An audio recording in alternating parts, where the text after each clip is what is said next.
Hi guys, so sorry about the noisy environment. I am my truck got stranded in the middle of the road yesterday. We went to float the river with some friends and started dying, and I had a little bit of gas in the tank, and I'm like, hey, you know what, fuck it. I bought a gas can, we put some gas in it, we put 10 gallons of gas. I was like, all right, maybe low on gas, whatever. It was a little kind of downhill. So what we're doing today is I jump started my other vehicle here that I have. So how to test your alternator is bad. While you have the jumper cables, get your multimeter, put it on DC V12 20, put the black, which is the negative, down there. Make sure it's nice and snug. Get your positive.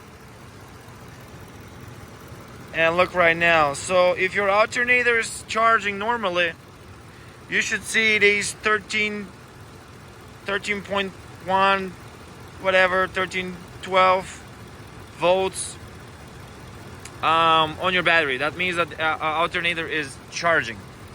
I think up to 14 is also good. Once again, I'm sorry, I'm in the middle of the highway here.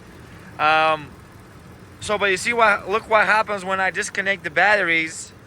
Let me try to get this thing out in there. I don't know if I'm gonna be able to, but so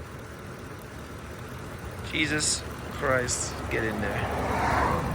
Just give me a moment. Actually, I think I'm just gonna stuff it somewhere.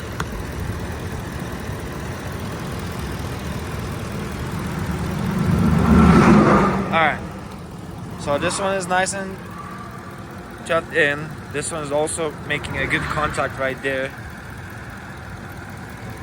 which I also want to kind of tuck in somewhere. Let's see.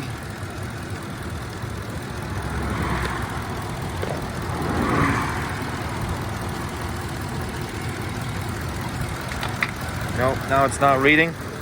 Let me change that to different spot. It's so tough to find where to put it though.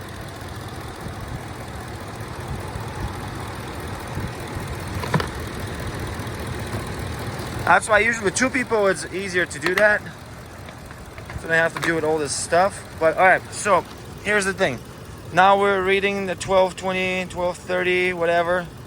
It's above 12, that's fine. Usually it's supposed to be around 13, 14, 14.5. But it's not that bad. So what I'm gonna do is I'll disconnect the positive from the jump start, and we're gonna watch what happens. The voltage is dying, and if it reaches around 9 volts, the engine will start stalling. And the moment I put the jump start positive back on, it will get back.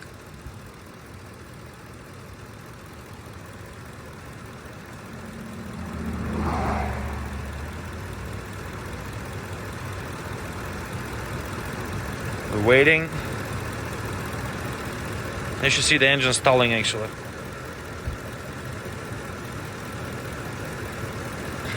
Highway patrol just came over. I'll be right back.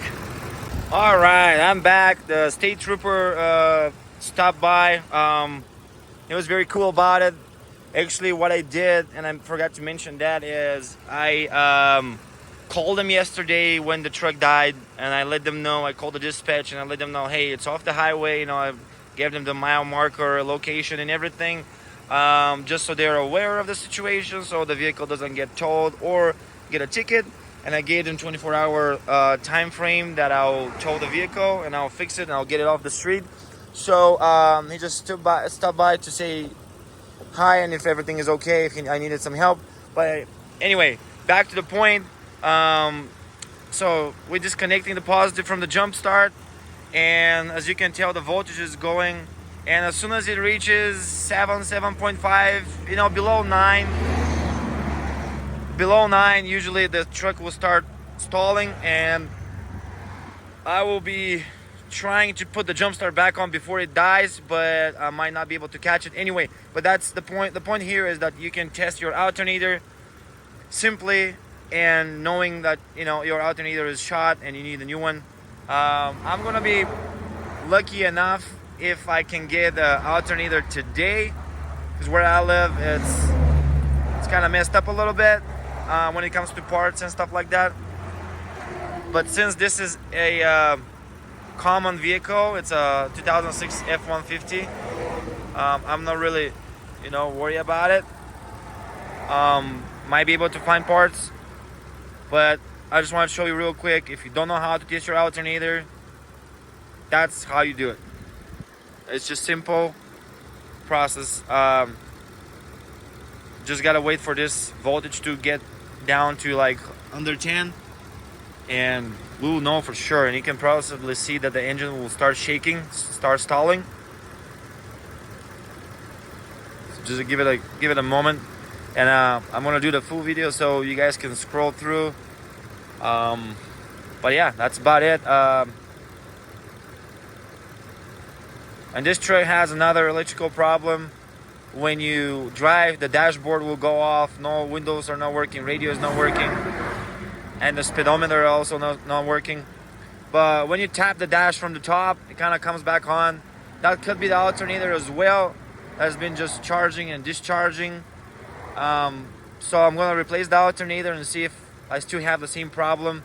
If not, the guy, when I bought the truck from that guy, he said that there's a relay under the steering column that it was a little loose, and he fixed that. So hopefully that fixes the problem. But first things first, let's see what happens here. See how it's charging, but it's not dying that fast. So I feel like the alternator is sometimes charging, sometimes not charging. I don't know how exactly that works. I don't know exactly what's wrong with it. But as of right now, it holds power to 11.5 volts. I don't know. You see it's losing, it's going up, it's going down. That's not good. But at least we know that the alternator is done. So actually, you know what? I'm just gonna disconnect the jump start, and we're just gonna watch this. I'm gonna go shut off the other car so it doesn't make any more noise. Be right back.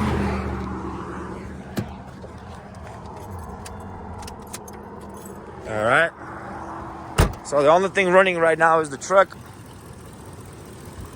Just gotta wait and see what the heck is going on and when it's gonna die. I mean, we know what's going on already. That's a good thing.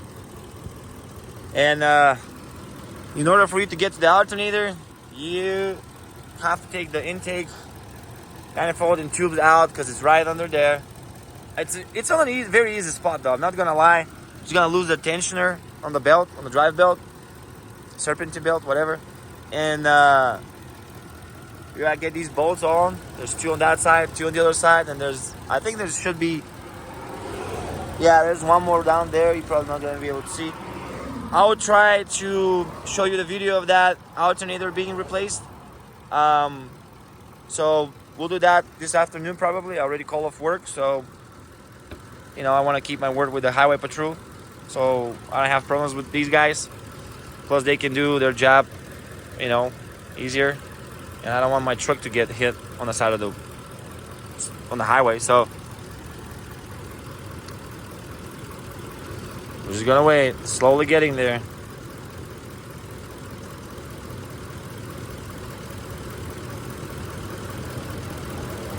Oh, start dropping faster now.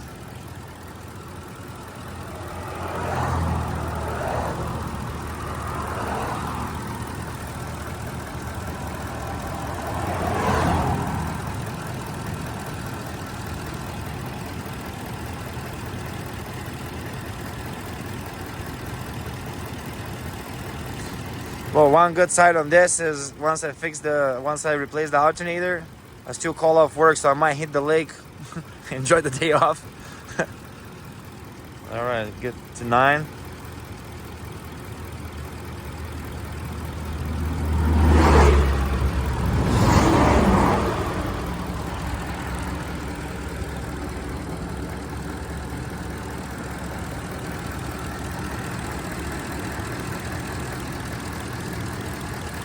Any moment should start stalling.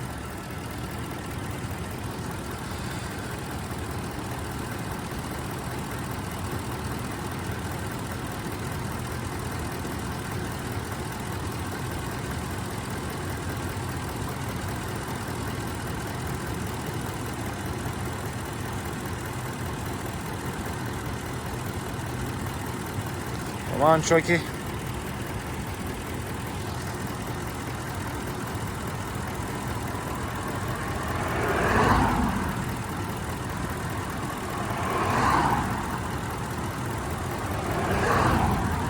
There it is. There's misfire and truck's dead. And that keeps going low. All right, well, this is it, guys. So if you don't know how the alternator and the battery works, it's pretty much you get power from the battery only when you crank the engine at start. So once you start the engine, the power goes from the battery to start the engine. Once the engine is running, the alternator puts current back into the battery and keeps it full at all times. So next time when you need to start your truck, you repeat the same process, and that's how this system works.